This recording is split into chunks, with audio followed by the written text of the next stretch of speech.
Hey guys, how you been? Zero here, coming to you from the Guild Wars 2 closed beta events this weekend, and today I want to bring you my guide for the traits and build that I have been using for Reaper over this beta weekend. So without further ado, let's get right into it. Your first passive that you get increases life force gain from skills by 10%. The first choice I made on the tree is increase movement speed in Shroud by 25% and reduce recharge on Shroud by 30% while you're in Reaper Shroud, a melee oriented version of Shroud. The move speed is much more noticeable and much more needed to kind of stick to your targets. Your second passive is less gasp. It's gaining spectral armor when you fall below 50% health. Spectral armor gives you protection for 6 seconds and it causes you to gain life force while taking damage. Also breaks you out of stun. So kind of like if you get nuked down, it just pops out, gives you a little bit of a shield wall effect. Generally a pretty good passive. The second choice I took for now is the Vital Persistence. It is that your life force is going to drain slower while you're in Shroud, and your Shroud skills themselves get 15% cooldown reduction.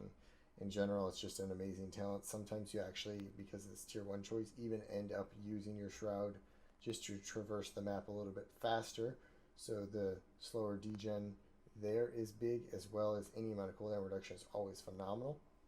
Your final passive is Strength of Undeath, which causes you to do more damage as long as you're above the threshold of life force, which is only 15%. Final choice here is Death Perception, increasing your critical hit chance while in Shroud by 50%. So anytime you're in your main melee form, you're going to be doing 50% more critical hits, which is just amazing in general. Second thing I decided to take here is Death Magic for Specialization, your first passive, because you just gain toughness whenever you are in Shroud. Not a bad thing. Second thing is Putrid Defense, taking less damage from poisoned foes by 10%. Your fourth ability in Reaper Shroud actually causes you to apply poison to everyone around you.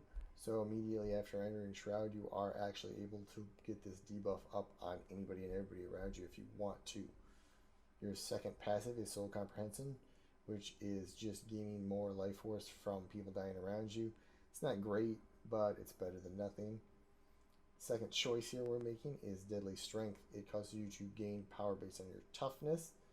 You get 7% of your toughness as power, but that amount doubles to 14% while you are in Reaper Shroud. Your final passive here is that whenever you leave Shroud, you and your minions, you have very, very few minions for the build I'm using, but regardless, you and your minions gain protection for 3 seconds upon exiting Shroud. Final choice I took here was Unholy Sanctuary, which causes you to regenerate health every second while you're in Shroud. Secondly, if you have at least 10% of your life force bar charged up and you would take lethal damage, it will pop you into Shroud. For long CC chains, it does save your life occasionally, but mainly being able to dip to low health, pop into your Reaper Shroud, and then sustain yourself up through that is kind of the main reason I'm taking this talent. Final specialization, the one that makes you a Reaper. Your first passive is your Reaper abilities. It allows you to equip a greatsword, allows you to use your new shout abilities. First choice I'm making on this tier though is Chilling Nova, causes your critical hits against chilled targets to cause an explosion that would chill all nearby foes. This gets pretty relevant a little bit later on. Your second passive is that whenever you inflict fear on a foe, you also are going to inflict chill. It's not super, super relevant for this build, but in general, this is pretty good. Next, you have Chilling Victory, which is striking any chilled foe. Grants you might and life force both with a 1 second internal cooldown. It's pretty good. It's only 1 stack of might. It's only 1% of your life force. But in general, most things around you at all times as a Reaper are pretty much going to be chilled. So you're going to be proccing this every single second. Makes your sustain pretty good. Your final passive for being a Reaper is Cold Shoulder. Causes your chills to last longer, and chilled foes will deal less damage to you. So chilled foes deal 10% less damage to you from this, while poisoned foes will deal 10% less from this, so you should be taking 20% less damage from all incoming sources, which is pretty great.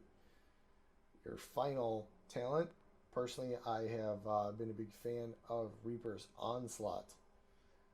Causes you to have 15% faster attack speeds while in Shroud, and then any kills you land will give you 5 seconds off all of your Reaper cooldowns.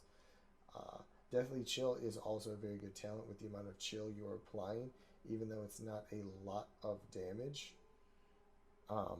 It does apply it very, very frequently, so that's also a good option for this build. You can kind of switch it up based on your personal preference. Next up, guys, we've got my Sigils, Runes, and Neck. First up, for the Sigils, on both weapons, I will be using the Sigil of Air and Fire. We have a pretty good crit chance just to begin with as a Reaper, but when we transform into Shroud, we have over 100% crit chance. So you're going to be critting, so the crit proc, Sigils generally are going to get their effect very, very consistently. Secondly, here I'm using the Runes of Savanir. It is a toughness-oriented set of runes that also increases chill duration on enemies and reduces incoming chill duration.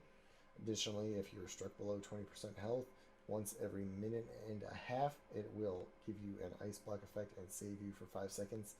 Also buys you a little bit of extra time to get some life force or get into Reaper Shroud if need be. The main reason I'm using this set at the moment is that we are using the trait that converts toughness into power. So while in Reaper's Shroud, you're going to be having 14% of this toughness converted to power. So I'll show you here. Puts you at 2240, which is actually pretty good power considering we have a ton of toughness here at almost 2100 toughness. Overall, I feel like it's pretty good balance, and it makes you nice and tanky for being out there on the battlefield and staying in those fights long enough to spam your body cleave and really get people down. Finally, the Neck of the Marauder is what I've chosen to use so far. Gives you a good amount of crit chance for when you're not in Reaper Shroud. When you are, it puts you just barely over 100%. So that's kind of perfectly where I want to be. Still manages to give you power, vitality, and it is one of your only options for ferocity in a still fairly defensive item. Ferocity is critical strike damage if you're not aware, and like I said, in Reaper's form, we have over 100% crit chance, so crit damage then becomes way more valuable than crit chance. So that's it for my Reaper build for this beta weekend. Let me know what you guys thought in the comments below and what you'd like to see next. Also, stay tuned for a link below to some gameplay of me rocking the mist with this build. And as always, keep it tuned in here where we zero in and win more. Can't wait to see you guys next time.